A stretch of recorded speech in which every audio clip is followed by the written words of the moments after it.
એને રોકવા માટે પ્રયત્ન કરવા, સમજાવવાના. એમને તમારે આપણે કંઈ એમના સાથે ઝઘડા નથી કરવાના.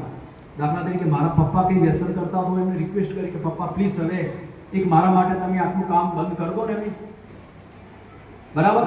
મમ્મી પણ કંઈક એવું ગુટકા કંઈ ખાતું હોય તો એને પણ આપણે રોકવા માટે પ્રયત્ન કરી શકશું ને. તો આજે આજથી કામ આપણે એવું કરી શકશું. સમજણ પડી ગઈ ને?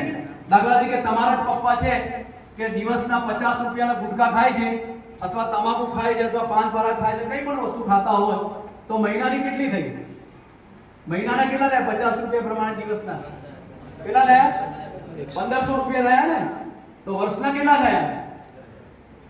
હા, કેટલા થયા?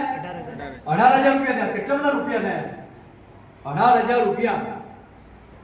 હા, મહિનાના 1500 અને 12 મહિનાના 18,000 રૂપિયા થયા. તો તમારે શું કામ કરવાનું? તમારે શું કામ કરવાનું કે જે ઘરમાં કંઈ વ્યસન કરતા હોય તો એક સરખો નાનો સરખો ગલ્લો લઈ લેવાનો. 50 રૂપિયાનો પપ્પા જે વ્યસન કરતા હતા 50 રૂપિયા એમાં નખાવાના.